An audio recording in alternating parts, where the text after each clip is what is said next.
evening, everybody, and welcome to Beneath the Surface. Today is October 23rd, 2012. Welcome to our show.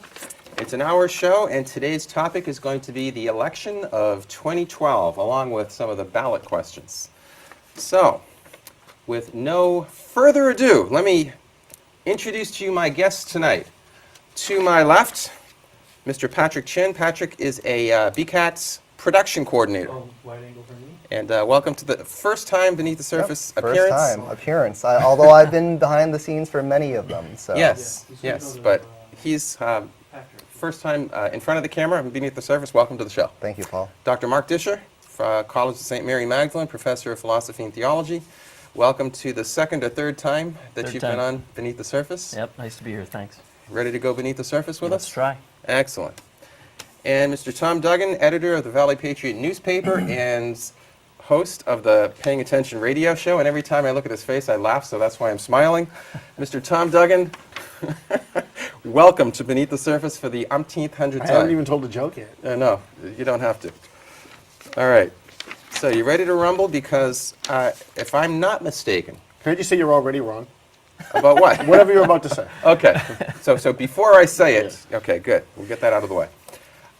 But hopefully I won't be giving my opinion all that much today because we have three great opinions here that are going to talk about the election. So why don't we, before we get to the ballot questions, why don't we start with the big cheese, the presidential election. Patrick, I understand that last time around in 2008 you voted Green Party. 2008, I actually voted for Barack Obama. Oh, you did? Yeah, Okay. I've since changed my opinion on that for maybe not the same reasons that other people do. But yeah, I supported him in 2008. I thought he was the right choice at the time. Why? Well, mainly I wasn't a fan of John McCain or Sarah Palin, and there's a litany of things that, for reasons I didn't support them. But I suppose... Was it totally a vote against the Republicans, or was there something attractive? There was something attractive. Obviously, Obama? there was a lot of fanfare on Obama. He was exciting, he was fresh, he was new. And you bought it all?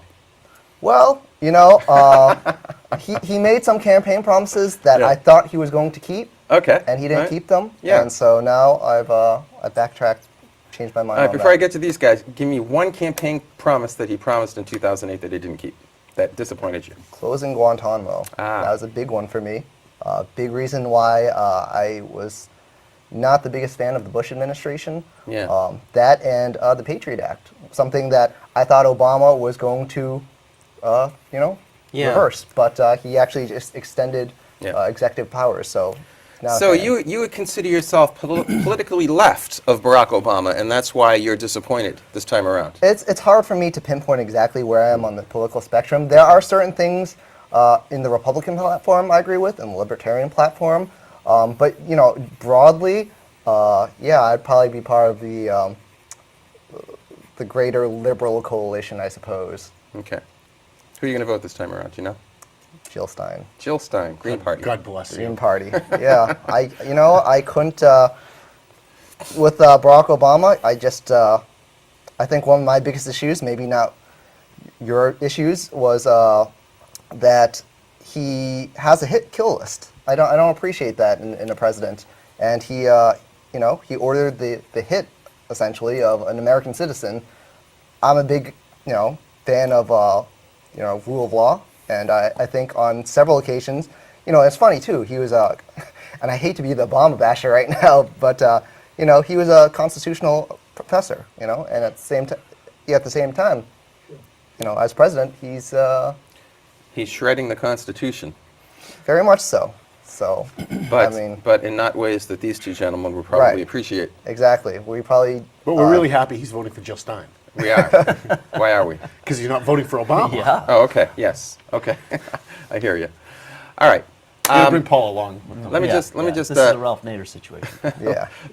Who I voted for in 2004. God So I bless you. didn't vote for John We need Kerry way either. more patriots. Wow. That's what I'm talking about. I mean, Ralph Nader's the only reason why we had George Bush, President George Bush. Yeah, thank you much. for that. Yeah. Well, because at the same time, he tipped Florida. I'm for a Bush. realist too, and I'm a registered Massachusetts voter, and I don't think we're ever going to see a day where, Massachusetts is going to turn red. I mean, I just don't see that happening. Can we also encourage you to do a write-in in the U.S. Senate race? Oh yeah, for who? Yeah, for anybody. I don't care. For anybody. Yeah. No, I'm Still vote for Elizabeth Warren. I'm an Elizabeth Warren supporter. Now, the thing is, in the primaries, I supported Alan Casey, who was my big fan. I thought he was the not rightful heir. No, no one. It's not. Yeah. We're not. Oh, that would be Kennedy. Of the Democrats. Of the Democrats, I thought and he threw his support behind Elizabeth Warren. And Yeah. What did you like about Casey that you didn't see in Warren? Just one thing, quick. His history, his background. Okay. Elizabeth Warren has spent a lot of time in the upper echelons, whereas Yeah. Alan Casey really got his start with with AmeriCorps Okay. and with City Year. So Alright. he's a public servant, and I really believe that I want a candidate who has Yeah. background in All that. right, Scott Brown always reminds us, Professor Right. Elizabeth Warren. Right. Harvard Professor Elizabeth Warren. Okay. Dr. Mark Discher is actually a colleague of mine at College of St. Mary Magdalene. Welcome to the show again. And your take on the presidential election. What aspect of it? Are you happy with either major candidate? I'm increasingly happy with Mitt Romney. When he started out, I wondered if he had a sense of what the issues were that were really at stake in this election from the point of view of a conservative commitment. I think that it's clear now that he does get it. I think that he understands that the growth of government is extraordinary, and that the government has presently reached into our lives in a way heretofore unprecedented. And he sees that this needs to stop, and this needs to be retracted. Furthermore, I think he also sees that it is the private sector that grows wealth. The government doesn't grow wealth. The government doesn't even really create jobs. It hires people, but it doesn't create jobs in the sense of those people who are out there making things that actually increase wealth. Well, like you said, it does create government jobs.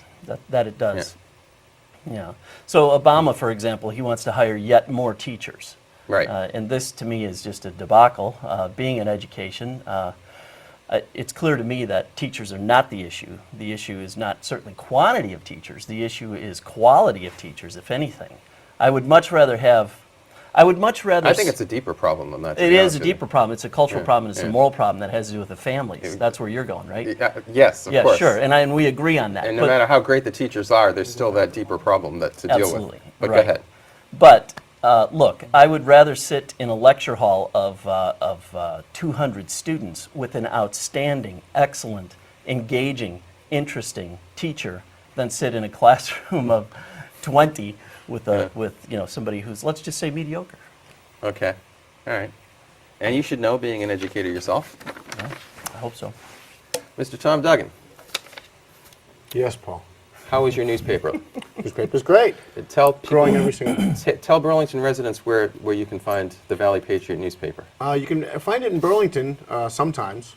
We just about every other month we've got a guy from Burlington who comes, grabs papers, and tries to deliver them around. But What's his name? we spanned He does a show here. Sean Hansen, right? These folks know him. Yeah, Sean Hansen. He has the comedy thing. Yeah. But we're in 38 communities. We go all the way from northeast up in Newburyport, Salisbury, Hampton Beach, all the way down as far west as Gardner, Fitchburg, Leominster. And we come probably about as far south. I think Burlington, Wilmington is like our furthest south. So where in Billerica is your newspaper? Oh, we're all over Billerica. We're in the Demoulas, the Hannafords, the CVSs. The Market Basket, yeah. Market Baskets. We're all over. Okay. Any place in Woburn? Yeah, several places in Woburn. Okay. Woburn Police Station. We get a bunch of boxes by the post office. Okay. And if nowhere else, valleypatriot.com. Yeah, we just revamped the new website too. All right. Your take on this? Let me ask the same question I asked Dr. Discher.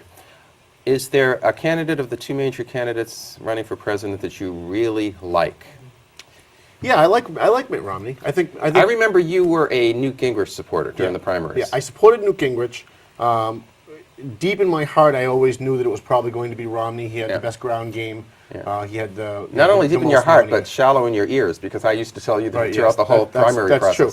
But in the primary, I thought it was important primer is the way you get to make your moral stand. I don't think in a general That's true. election that's where you do that. Right. And I looked at Speaker Gingrich. I sat down with Speaker Gingrich. He gave us a 40-minute one-on-one interview. We went back, we watched the videotapes, we listened to the audio, wrote a bunch of stories about it, and then we compared it to interviews of other candidates, one-on-one interviews with other candidates, and where they stood on the exact same issues. And although I really like Governor Romney, I think he was a great governor here in Massachusetts, though he certainly did check out a little too soon. I think that's one criticism of him the Democrats have right. But the fact is he was a good governor, and I think he could be very Reagan-esque if he won. I think he at least gets it. And having a Reagan-esque president is something that you find attractive. Absolutely. I mean, look at where the country was under Reagan, and look at the philosophy that Reagan brought forward. And then after Reagan, the reason the Reagan doctrine died, the reason the Reagan economy died, the reason the Reagan success died, was because his vice president who succeeded him didn't carry out the mission. George Bush. Yeah. George Bush the first. Let me just play devil's advocate and say something that Barack Obama said to Mitt Romney in last night's debate, and that is, you want to take us back to the past. You want a 1980s country rather than a 2000s country. Yeah. 21st century I think a country. lot of us want that. I mean, Well, that's supposed to be an insult. well, I mean, if you're a left winger, Yeah. if you're an economic socialist, if you revere Western European thought, political thought, Yeah. of course that's going to be an insult because to you all of those things are offensive. Free markets and capitalism and the government not interfering with every single part of your work life, home life, business life.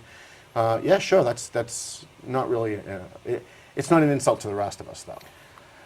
The word progress. I was just talking to my class about this the other day.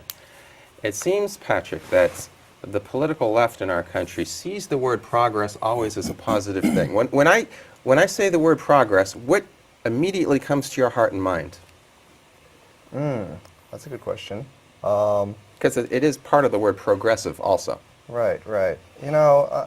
I feel like a lot of these titles are sort of misnomers and just are a little bit broad in what they really should speak to. But progress, I suppose, in what some people like to call my generation, the Xbox generation, it's a good thing, because, whether it be progress in sports or progress in, your video games, or I guess it does have a positive connotation. Okay. Instinctively. Instinctively, it has a positive. But at the same time, Yeah. conservatism to me doesn't instantly. A negative connotation doesn't instantly pop up. Oh, it doesn't? So, no, it doesn't. Okay. No, But no, I'm not speaking. I'm speaking for yeah. myself. That Yeah. is. The word that the Obama campaign adopted is the word forward, Forward, which, yeah. which of course relates to the word progress. And again, this is something that excites people Right. on some kind of an instinctual level. Right. Guys, what do you think about these terms? Well, it makes me nervous. Tell me why. Well, because it's my guess is that it stems from a kind of a Marxist notion that the movement of history is inevitable. There's an inevitable march Yes, of history. yes, good point. Obama even said in the speech last night, I think it's going to be shown that I was on the right side, or we were on the right side of history, which means that there's an inevitable way that history is moving. Yes. And he's in lockstep with that somehow. He's cottoned on to that, and he's going the right way. This seems to me to be fundamentally wrong-headed. Look, it may be the case that we ought to regress if things were in fact better in ages past. Look, what was so bad about the 80s? Obama was criticizing Romney about the foreign policy of the 80s. Well, that foreign policy of the 80s under Reagan squashed, along with Pope John Paul II, squashed Soviet communism. Yeah. That's not a bad thing. I could Well, live there's with that. Afghanistan too. I could live with that. The 50s, then he said the 50s. Well, in the 50s, that was probably the most stable period, socially stable period of American history, at least for a bit of the 50s. And by all measures, by all indices, to the degree that you can measure these sorts of things, it looks like people were happier in the 50s than they are now, including women, which is remarkable. I suppose. I don't know. I think it's deeper than that. I think it's more complex than just saying there were different times. Culturally, things were different. You can't ascribe that. What was more complex? What do I not understand? Oh, about the 50s versus Whatever the 80s you think versus is now? complex that I don't see. Well, culturally things were different. globally things were different, you know, and I think that too often people try to take one economic type of thought and they try to, you know, just overlap it on different parts of history and Are say, we talking about the 80s or the 50s? you know, both the 80s and 50s. I mean, as far as so you're saying that. Let me just understand okay, you. I just all want to right, be clear. Let's yeah, clarify. Right. So you're saying that the global situation is different now than it was in the 50s, and that's why women were happier in the 50s than they are now? Well, you say women are happier in the 50s. That's a Yeah. completely subjective opinion, No, isn't it's it? not. Do No? research on it. Yeah. How do you research happiness? can- How do you why how don't do you you with gauge? Patrick on that one. Yeah, I don't. Start by Googling it. Women were happier in the 50s. I'm than they are now. not. Listen, I'm only 45 years on this planet, but I don't think any man sitting on this stage knows what makes women happy. I agree I with you, mean, Tom. seriously. You know? yeah. I mean, No, I- that's I- not the question, though, Tom. The question is, how do women rate themselves in terms of their happiness? And it seems like they I don't think you can trust that either. I don't think so. Well, I said to the degree that this can be measured. Okay, all right. I don't think you can measure Sorry it, for though. breaking in. I just No, this is you're supposed to break in. The you don't buy that notion. You think women are happier today? I think women believe they're happier today. Yes. I think women think that they're happier today. They That's have not more. what they say. I think there's way more immediate gratification at their every disposal, whether it's going online and shopping on the internet at any time, 24 hours a day, 7 days a week. The ability to get whatever it is that they want at any whim, including including an abortion that the government will pay for, including health care that the government will pay for, including free schools for their children that the government will pay for.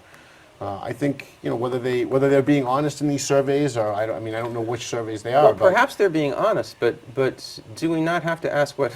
The show is called Beneath the Surface, so I need to ask this: what is happiness? You know, and how much time you got? Well, that's a great point. There's a great documentary I just recently watched called The Happy Documentary. Yep. And it's about the metrics, about gauging and measuring happiness Yep. globally. And one of the big takeaways from the film is that happiness is truly, there are certain indicators that control your level of happiness, Yeah. but ultimately it's a subjective experience. But then also, they explain how, material wealth, for instance, they found that some of the unhappiest people in the world Yeah. were people living in Japan. And Japan's, the third. but Huge what suicide rate, lots of alcohol. Huge suicide Okay, rate. that's But what I was then going to ask. What indicates unhappiness? Suicide, I would imagine, is a good indicator. Suicide's a good indicator. And I guess if you trust opinion polls or surveys, that's another one. Look, let's go back to your question. What do women want? I think it was your question, Yeah. Tom. Even they don't know. Trust me. Okay, fine, fair enough. We can joke about that. But I'm not joking. okay, fine. Look, shopping. Yeah, they can shop now. Maybe they have more options. Maybe they can buy an iPad now and a cell phone now, which they couldn't buy in the 50s. So there are more options for them to shop, and women like to shop. Okay, fine. But I don't think that's really cutting to the heart of the matter.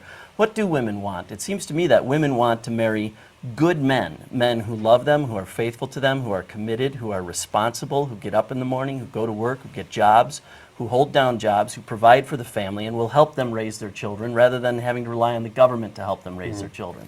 And if you that talk is the to women, traditional and if you talk to that was the understanding. 50s, Yeah. okay? That was the 50s. That's why women were happy. If you talk to women today, one of their biggest complaints, you read this all over the place, Yeah. and I've taken little surveys in my classes and asked the females in the classes. Are there lots of good guys out there to choose from? And they complain bitterly that there just aren't men as the kind that I've just described who are out there. The men today are not men. They're more like But boys. that's not due to a socioeconomic. Doesn't matter. The point pressures is they too were right happier now? in the I think 50s it's because because we what they feminized wanted it. was available, and it doesn't seem Isn't to be there now. a correlation, Dr. Discher? That's And Dr. Discher. want to be formal here. In our classrooms that we actually call the students Mr. and Miss, whatever their last name Really? is. We Yeah, do. rather than their first names. It's Yeah. kind of Because funny. when things get heated like this, it provides a kind Yeah, of buffer. Yeah, sure. formality and a Wouldn't you politeness. say that there's a correlation here, in as much as if you were to ask the guys in your classroom, they'd probably say the same thing. There aren't any good women around anymore. Yeah, I do Of which totally they're disagree. looking for. I totally disagree I with totally that. disagree with that. The women, Oh, I completely disagree with both of the you. women Yeah, are but you want tremendous the nowadays. whole person. Oh man, they're educated. They earn a lot of money. They'll still do the housework because that's just what they do, and they'll take care of the guy. Guys can be couch potatoes now. You even see this in commercials. This is reflected, where the woman comes home, bringing home the bacon. He's sitting on the TV, is sitting on the couch watching the TV, and he says, "Did you pick up my 6-pack for me?" This kind of thing. Well, yeah, who's but happy in that situation? You're falling into the stereotypes here. I mean, if you find a woman like you're talking about, you're a very lucky guy, I think. And I know you found one, and I found one, but I don't think they're just out there in droves today. Yeah, they are. Well, look, think they are. look. Let's just Some go with what we know. California. We know for a fact that more women Yeah. graduate from college today than men. We Yeah. know that more men are in prison today than women by far. Always- We know always that been more the case. women go on for graduate degrees than men do. We know that women are far less susceptible to being addicted to chemicals and alcohol than men are. By every index, the men are doing far worse than the women. So here's if the you most want to important find question. a good mate, Yeah, here's the most the men important. are in a better position to do that than the women. Disagree. Several I talent disagree. Just let me questions. just ask this one question. I think this is probably the most indicative question to ask. How many men respect women as much as they used to back in the decades that you were talking about? Is that respect and cherishing factor higher or lower than it used to be? Oh, no, it's way It's lower. lower. Way lower. Thank you. But that's why they're less happy. Exactly. it. And that's my point. Well, that's my point. So we agree. But I put So we that. have the But I same put point. that on All the right. women, not on the men. It's not that the men. I that agree. The men are Well, being more disrespectful you know- to women. It's that they have less respect for women because Yeah. let's face it. Yeah. Sorry, women. Women today have less respect for themselves Yeah. than they had 25 years ago. Listen. When my 13-year-old goes walking out the door on her way to school, and she's showing cleavage, I send her back to her room and I make her change. And all I hear complaining all the way up the stairs and all the way back down the stairs and all the way out into the driveway Yeah. is how all of her friends are dressing this way. Sure. All of the other parents allow it, all of the other parents sanction it, all of the other parents look the other way. Of course, we're raising women in a society where 25 years ago you couldn't put on TV and see even Dick Van Dyke. They slept in different. They slept in I different dream of beds. Jeannie. 25 She had to cover her Now, navel. now you can go to your computer 24/7 and you can watch hardcore porn, or even worse, you can put on Disney, you can put on some of these kids channels, and you can MTV. see gay propaganda being promoted to kids today.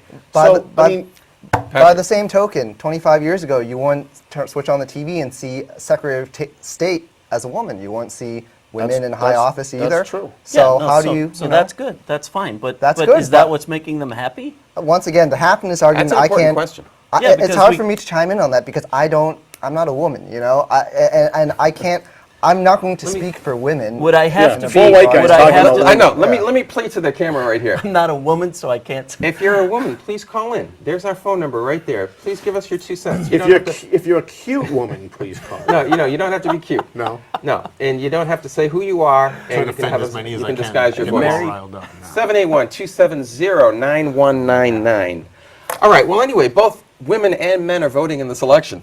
Yeah. Back to the So election. now some people don't even think that's a good idea. See, Tom. we've danced all around women. We've talked about women, Yeah. but we haven't really talked about women and the ridiculous propaganda by Yeah. the media about the woman vote and Yeah. what's important to women. And you know what's funny, Tom? I think both candidates, not only both, but Scott Brown too, are buying into the propaganda. So Yeah. now everything is geared, about all of women. their PR and all of their commercials are geared to women. Yeah. And now they're this soft person who does the dishes and loves their family. And they continue to emphasize Look, that part of themselves. The one thing that I learned, I used to hold elected office, and then I got into news, and I got into radio, and all this other stuff that I do with the newspaper. And the one thing that I learned, almost the minute I got elected back in the late '90s, is there's reality, and then there's what goes on in front of the curtain. And it's instinctive to most politicians, especially when they are elected, when they're sitting in office, that what goes on in front of the curtain, we can say whatever we want, it's not real, it's theater. And so when the media creates this construct about women, it's no wonder why you have Elizabeth Warren going out and really lying. I mean, she's really lying. She's not nuancing, it's not rhetoric, they're really lies. When she comes out and she says that her opponent hates women, that her opponent is anti-woman, that he's dangerous to women. I interviewed her this afternoon at Man Orchards in Methuen, and she had a huge rally. It was quite disturbing for a Republican to see in a conservative town like Methuen. She had a huge rally at Man Orchards, and when she was done, I asked her, I said, I interviewed Scott Brown yesterday, and he's a little miffed that you're saying he's dangerous to women.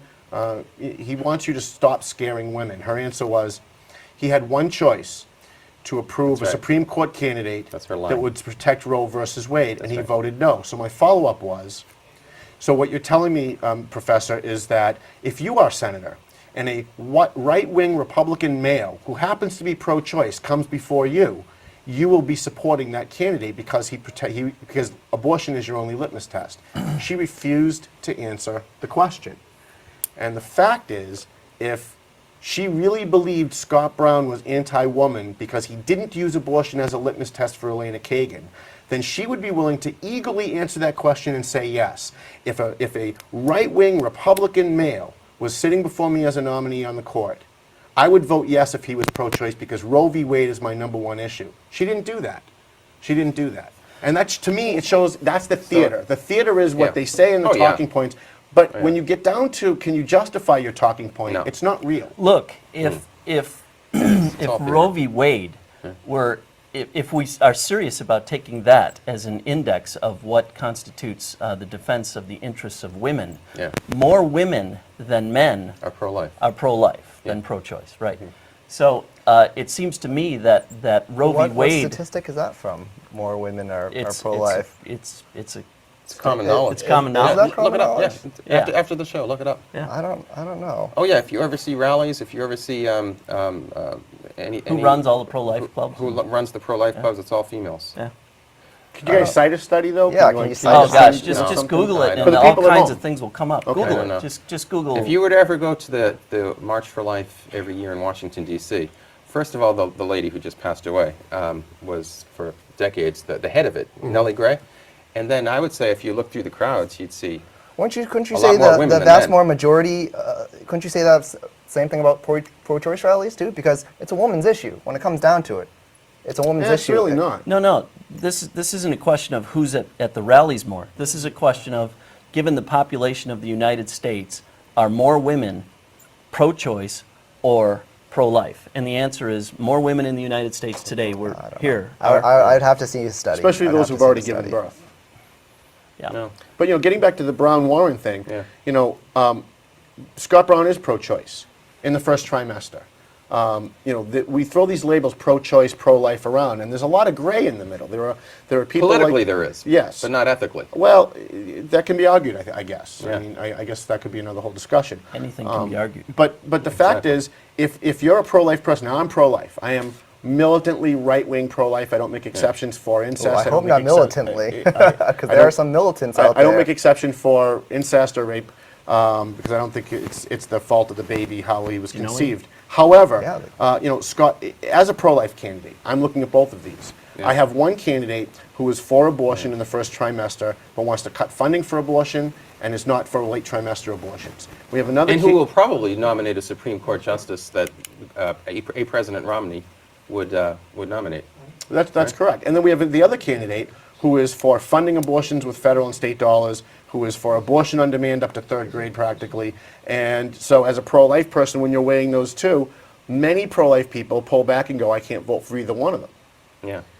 Isn't that slightly bombastic language? Funding abortion up to third grade. I mean, come on, Tom. That's a little. Well, I think if you are somebody who is for late-term abortions, Okay. what has occurred since then is when an abortion fails, there are measures all over the country, and I would venture to say if I ask Elizabeth Warren this question tomorrow, she'll say she supports it.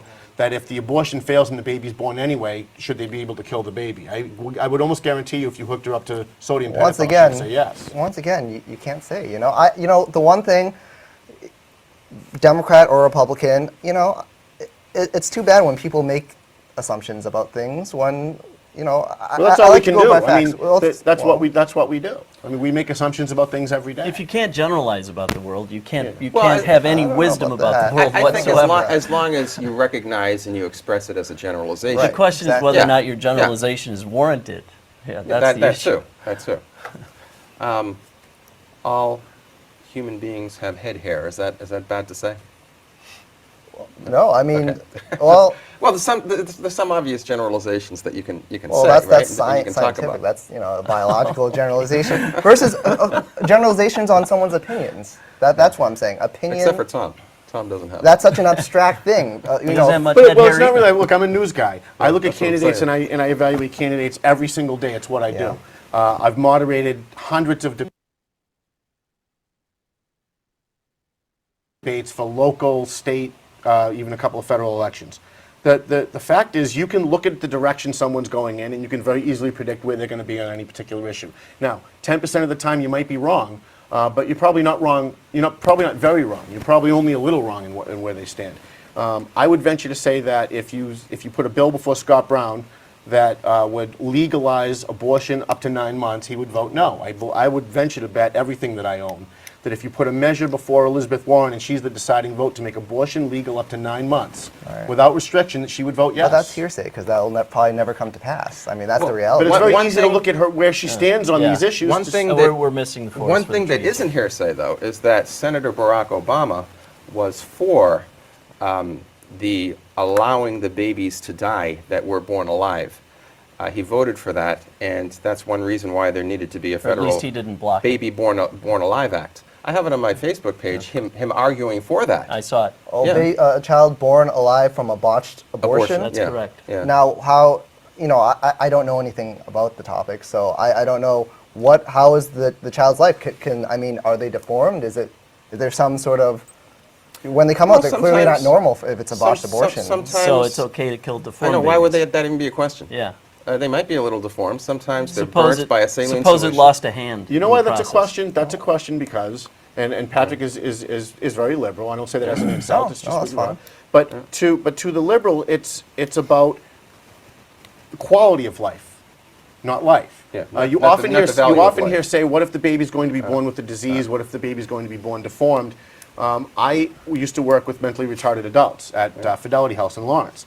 And I can tell you, every single one of those mentally retarded adults who were, some of whom born deformed and had a pretty tough life as a child, they are the absolute most wonderful people Yeah. I've ever met in my life, including all of the so-called normal people that I've met. So I just want to retract my statement on the deformity issue. Okay. Please do, go ahead. To specify, I meant what were the baby's odds of actually surviving more Surviving. than a week? I don't mean. Well, again, that's not really an Is that the ethically issue? valid question. Yeah. What are my odds of surviving more than a week? Is that determine whether or not you maybe- kill Well, me? that leads us to the question Yeah. too, right? What? Euthanasia. Well, yeah, I'm about to get to Alright, that. here we go. Okay. But I'm just wondering why that would Yeah, be a Paul. question for you. All right, let's get to you. Well, Well, okay. Let me just put out my statement. Please do. I'm not for killing any child that's been born. Okay. You know, I don't know the facts on what Obama voted for, Yeah. so I'm just Well, trying there's, to get there's some something clarity. called the Baby Born Alive Act that Yeah. needed to be implemented because there were so many senators like Obama that agreed with that, including Michelle Obama, who wasn't a senator, but I have her on tape too in my lawyer. Facebook saying that. Yeah, she's a lawyer. But anyway, bottom line is, though, that you would be for killing that baby right before he or she is born. Okay. Right? Which goes to show that don't the know. issue is not a woman's right to choose No. whether or not to have an abortion. The issue is the woman's right to a dead baby. To have a dead baby. Yeah. Yeah. Whether that be inside of her or outside of her. Yeah. Yeah. Speaking of death, euthanasia. It's my favorite topic. Continuing our culture of death agenda here. Euthanasia is on the ballot in Massachusetts. Question number 2. And there's a few things regarding this. I'll just say it really quickly. Number 1, it has to be medically determined that the person is mentally capable of making and communicating this to their doctor. Number 2, has to be diagnosed by the physician that they have an incurable, irreversible disease. And number 3, actually part of number 2, this incurable, reversible disease has to be, there has to be some kind of medical or moral certitude that they only have around 6 months to live or less. And number 3, they have to voluntarily express this. So, should Massachusetts legalize physician-assisted suicide? Gentlemen, Not the way you just described it. Absolutely not. that's the ballot question. Yeah, that's Yeah. what I'm saying. Absolutely not. I mean, look, the best way to handle this kind of an issue, and I really sympathize with people who have a family member that they're watching go through this. 6 months is a little bizarre to me because I would think that those people who know they only have 6 months to live can probably convince themselves to hang on that long.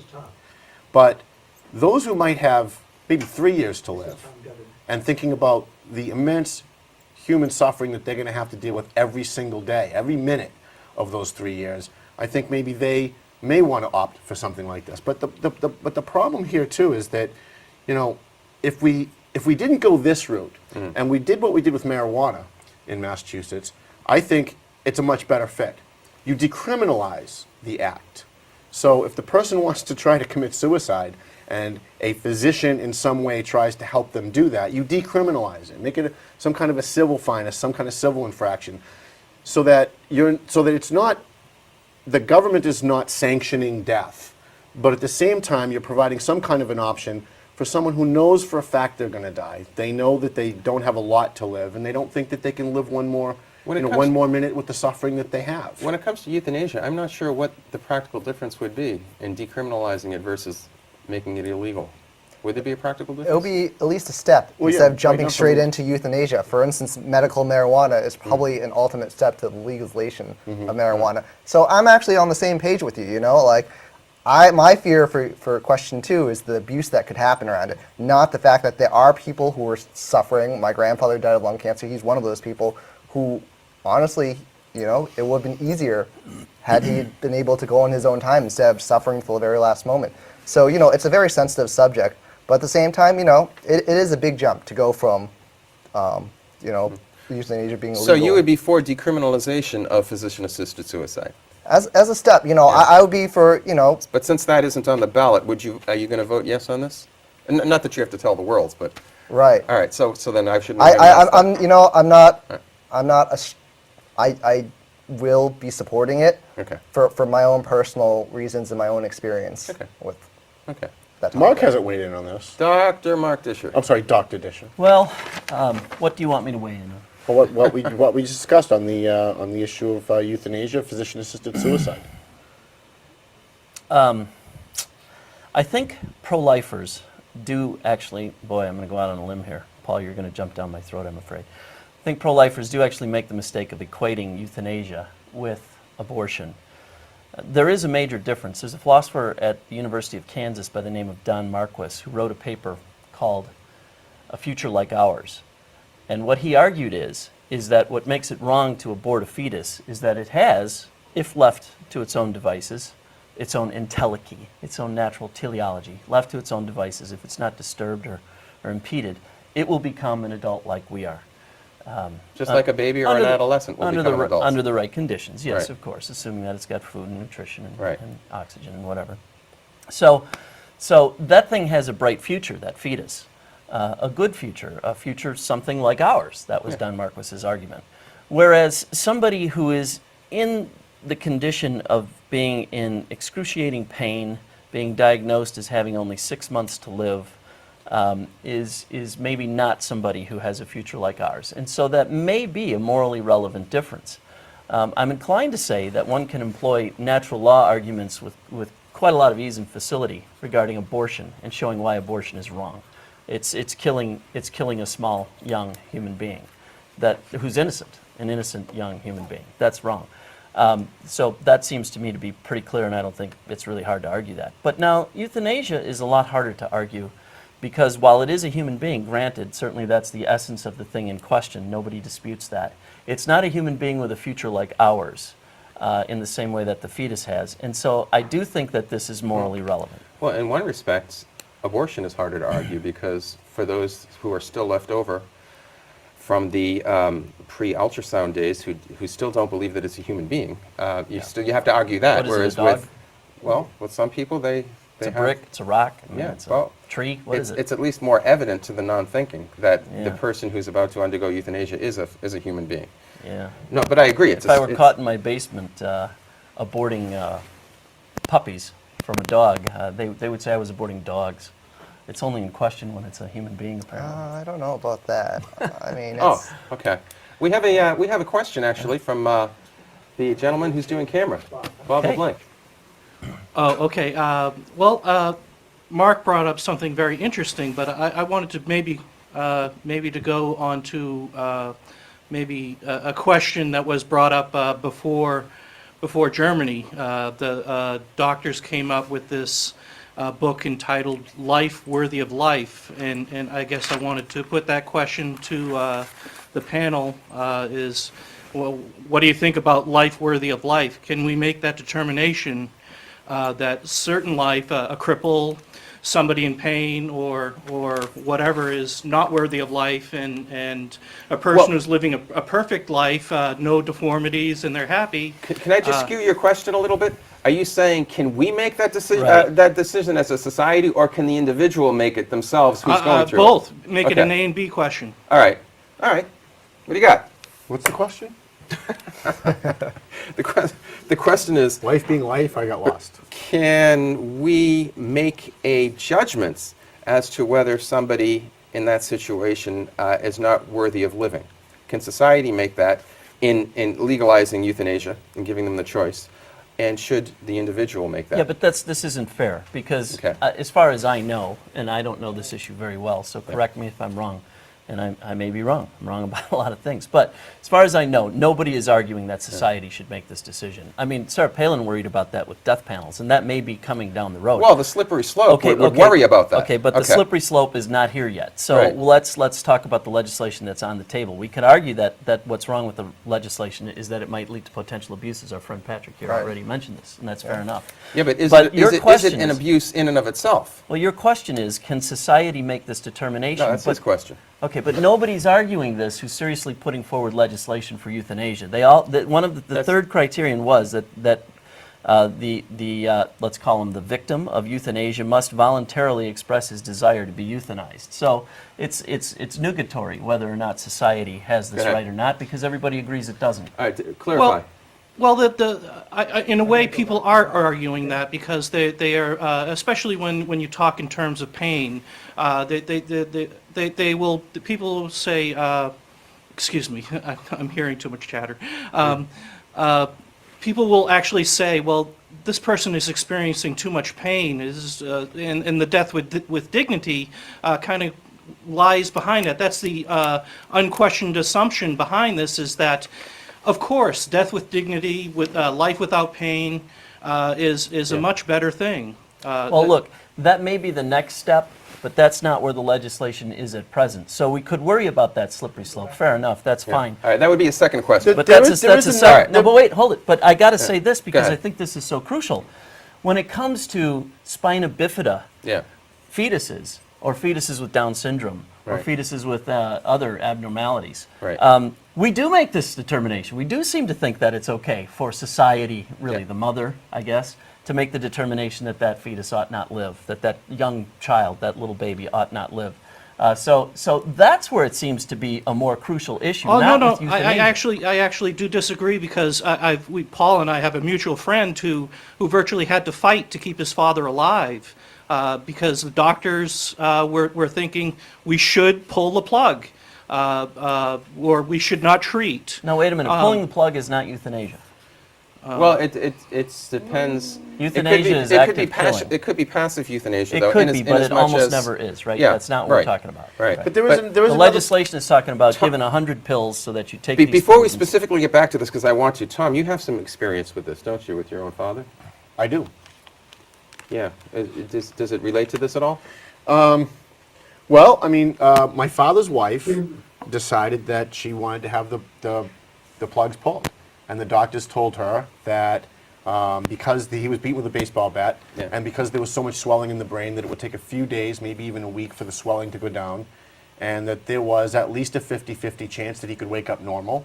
That there was a really good chance that he would wake up and maybe he might not have the physical dexterity to tie his shoes, or maybe he would slur his words, or there was also a small chance that he would just be a vegetable the rest of his life. Without even waiting, she chose to pull the plug. I tried to get an attorney. We tried to go to a judge. By the time we got anything from a court, she had Yeah. already committed the act. So with everything you just said, you see this as an injustice. Well, yeah, of course it's an injustice. Look, But notice it's an injustice because he might have had a future like ours.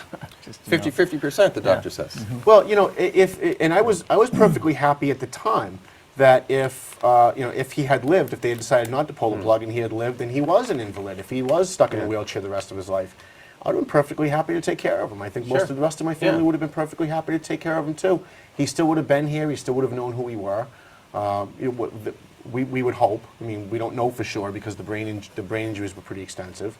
But yeah, look, I feel terribly awful for people who have to go through making this kind of a decision. I've seen both sides of it, and I think that there's validity on both sides. I don't think you can demonize either side of this. But the one thing that bothers me about this legislation is that the way they're going to carry it out is by the person has to take 100 pills. Now, we all know someone who's tried suicide at some point in their life. What do. happens when someone takes the first 50 and decides to change their mind? Are they going to be an invalid the rest of their life? Are they going to end up on the public dole for the rest of their life in a hospital in the ICU? Are they going to be normal? What kind of lawsuits are the state and the pharmacist and the doctors going to have to deal with when someone does decide halfway through that they've changed their mind? Okay. I don't know. It's a good question to throw out on the table. Yeah. I would. Yeah, Dr. Discher. I would Well, say. look, I mean, somebody could go get, somebody could collect over a period of time a bunch of sleeping pills and take half of them and change their mind, Right. and all of the same things would apply. But we're not So- sanctioning that. I mean, we're not saying that that's We're legal. And when someone does try to commit Yeah, that's suicide, a they good end up getting arrested. Well, Mark, I want to bring up something you haven't yet, and that is the bottom line principle that traditionally has been defined as murder, and that is that one can never intentionally kill an innocent human being. Right. One can never. Let's have that sink into our minds. One can never Yeah. intentionally kill an innocent human being. Yeah, but glad that's you said- I'm exactly glad you what's said at innocent. stake, right? Is whether or not that moral principle is true. Right? Now, Okay. we Isn't might that believe that's it's not true obvious. That a person who is Is that obvious to you? Wait a minute. A person who is dying is not innocent. Yeah, absolutely. That's not Okay. what's not Okay, obvious. what's not obvious? not obvious is whether or not it's always morally wrong. To Oh, whether the intentionally- principle is always morally That's right. correct, right. Oh, well, You and I take it as a given because we're committed to Catholic faith. But my my point. We're also taking it because it's been the traditional definition of murder that has served Western civilization Sure, for 2,000 but years. that's Well, because it what- was based upon Orthodox Christian moral teaching, but we're moving away from that now. And so the Precisely. question now is whether or not by reason alone one can make this argument without any kind of an appeal to divine authority or divine revelation. I think we can. Okay. I'm not as sure. Okay. I'll just be honest about that. I mean, if it's I think it's very morally dangerous if you don't. Go ahead. if it's It may be morally that. incorrect to intentionally take someone's life in all circumstances, is that what you're saying? No, well, No? an innocent human being. So if somebody is a non-aggressor, Okay. can we intentionally I'm glad you kill say innocent. an innocent Because human when we being? have our death penalty discussions on the radio, I'm going to be using that against you, just to let you know. Oh, there's arguments against that. Because, I can think of, well, then you're anti-death penalty too, because I'm assuming. Well, well, Presumably the person on death row is not innocent. right. Presumably. Presumably. But often there are many cases where there have been innocent Sometimes they people are executed. innocent, yeah. There's Many never times. once, Never ever, been in the ever, United ever been States one a proven case. case of somebody who has been executed wrongly. Ever. I That's a law and order I myth can't that they cite keep putting one. out I there. can't cite one, but No. No, And there if they isn't. were that frequent, you'd be able to cite one. If there was because it would- one, it if would there be was all one, over the it would be newspapers everywhere. Can I every just say one day. thing? It's in the movies, it's on Law and Order, but it's not in real life. Just because one can never intentionally kill an innocent human being doesn't mean one has to kill a guilty human being. Exactly. Yeah, I would No, disagree with that. So everybody that's where- agrees with that. Okay, that's where it No, begins. I don't think I agree with that at all. All right, you don't agree with that? Yeah. Well, Oh, that's goodness where the gracious. and argument what think that happens? every- And what Good. about Patrick? what about presidents who order or generals who order the killing of selected targets, knowing very well there'll be collateral damage, collateral deaths? But those are acts of war, and you can't use But at the same That's not time, what's relevant. if you know innocent people are going to be Yeah. in the line of fire, and you go and you make that decision But you're not anyway. intentionally You're not killing intentionally innocent killing human them. beings. But in even a though way- you know that it may happen. Yeah. There's a difference, morally speaking. Well, You're not- how much do you have to know? Well, it was generally a sure thing, but you had to get your target. Is that? It's a good question. Yeah, no, it's a very good question. The tradition has an answer to this, which I think is sensible, and it makes a distinction between intentionally killing a person, an innocent person, and knowing that it's likely that an innocent person will die here. Maybe even very, very, very likely that an innocent person or several innocent persons Isn't there will die some here. intention in that, in No, the slightest? no, Some because sort of you're not aiming at it. reason? And here's the proof of this. Here's the proof of this. For example, suppose that some general orders a strike on a munitions plant, and next to it is a neighborhood. And maybe one of the bombs will go a little bit astray, a block off, and take out a house or something like that, and people will die. Okay, now are you intending that those people die? Let's say that that happens. Did Okay. you intend it? Did the general intend it? And the answer is no, of course he didn't intend it. And here's the Okay. way you can show that with this particular thought experiment. If you could rewind the tape, and it didn't happen, the bomb didn't go over and blow up that house, would the general say, damn, let's fly another plane over there and get that house? But I No, think- he's I not think going to say that Patrick is because he's making- not going after the house. The house was never an intended target. Correct me if I'm wrong. I think Patrick's making the argument that if you know that there's a good chance that it will happen, Yeah. isn't that at least partially intending? Isn't there some Oh, sort of right. regime? No, that's I not. think that's what he's. And you would say yes. Yeah, I think it probably is. And is that justifiable? I think that No, I just explained why it's not. Because if it didn't happen, you wouldn't say, oh gosh, there's some part of me that wishes it did. There's some part of me that intended it and I wish it would have happened. There's not that. So that goes to show that there was no intention that But I also happened. think you need to weigh it out. I mean, if you're taking out a munitions factory that you know is creating bombs that are going to be killing far more civilians and creating torture for thousands of people, versus the neighborhood, I mean, you have to weigh it out. I mean, it's an ugly thing, war, and it's one of the reasons why we shouldn't. And this president needs to write this down. It was one of the reasons why we shouldn't allow, and so should Paul. We shouldn't be equating domestic criminal justice principles to war, because it doesn't work. I mean, in the real world, here's one of the reasons I want to go back to one of the first points that got made at the beginning of the show. One of the reasons why Gitmo is still open, it's not because Obama's a warmonger. I certainly don't think that he is. No, I don't. But the fact is that Democrats generally campaign on these kinds of things, and they use the political rhetoric of closing Gitmo and stopping waterboarding, which, by the way, it was only 4 people that were waterboarded, but you never hear that part of the argument. But they run with all this rhetoric and all these high ideals on we're no better than them, we shouldn't be doing this. But then when they get elected, when they sit there in the seat of power and they see the reality on the ground, the reality doesn't square with their ideals. And they've got one of 2 choices. They can stick with their ideals and cause more harm, knowing that they're going to cause more harm, or they can betray their ideals, and they can, as President Obama did, and I think courageously did, keep Gitmo open. Now, he takes a lot of crap for that on the left. And on the right, you have people like me who sometimes for fun chide him over it because it's a broken promise. But the fact is, I think it takes a lot of courage to go in there and see that the facts on the ground are different than what you thought they were when you were running, and then not keep your promise for the betterment of the country. If that's the case. If that's the case. We If- don't know what the Yeah, if facts he are ac- behind if- the scene. Well, if he actually just said it to get elected, that's another. We don't Look, really know. I think he really believes in the left-wing, progressive, so-called political ideal that he espouses. I think Yeah, I he's probably even more left-wing than what he Than most espouses. of his constituents. And yet he's still the guy flying drones. He's still the guy keeping Gitmo open. Yeah. And it just goes to show that, I remember when Jack Kennedy was running for, I don't remember, but I remember watching specials on Jack Kennedy when he was running for office. And when he got in after the first 6 months, he said, I think it was in a letter to his brother, he couldn't believe how much worse it was than they thought, the mess was that they thought when they were running. They thought they were exaggerating the problem when they were running, and when they got in, they found out it was actually worse. We listen to all this political, media-driven rhetoric that goes on, and we adopt talking points for our side of view, Democrat, Republican, whatever. But when people are actually making those real-life decisions, and it's real human beings that are being let out of Gitmo, that are really being picked up again for killing more of our troops, and then being brought back to Gitmo, and then being let out again because of ideology, it takes somebody with some courage. And it's the one thing that I give Barack Obama credit for. It takes a lot of courage to say, I know what I said when I ran, I know what I believed when I ran, the facts on the ground are not what I thought they were when I ran. Has he ever said that? I wish he would. With his actions. I mean, his actions, he said Yeah. it, but I mean, I wish he would. He would probably get a lot more. The election probably wouldn't be as close as it is.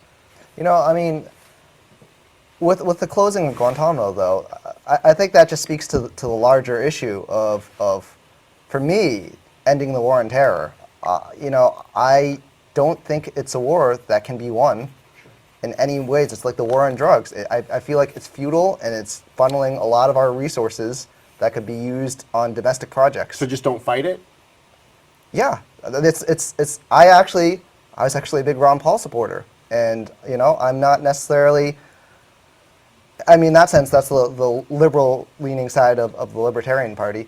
But I don't think it's a war that we can win. I think we've proven that in the last decade of trying to, and every time we try to, it seems more terrorists pop up. I think our money would be better spent.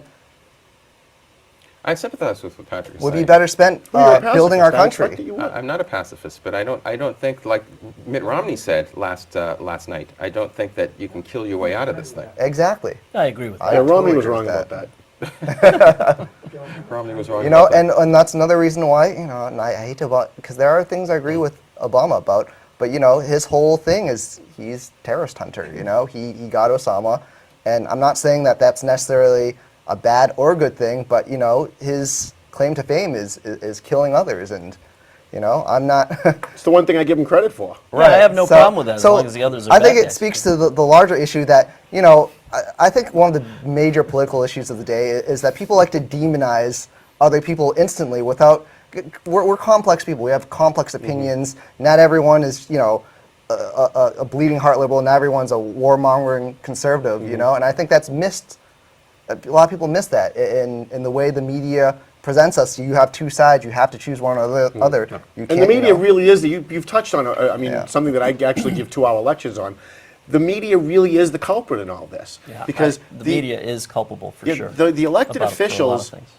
act and react based on how the media is going to portray what they're doing. Yes, absolutely. And so, There's no question about that. these editors in newsrooms at 4, 5, and 7, and Fox News and CNN, they're really controlling the agenda. I agree. Well, it's like back in World War II. Goebbels, he had way more power than some of the Yep, generals. Absolutely. To defend what Patrick was saying, let me just throw this out. We have, when I say we, the United States Army, the armed services, have been in the Middle East killing and dying for the past 12 years.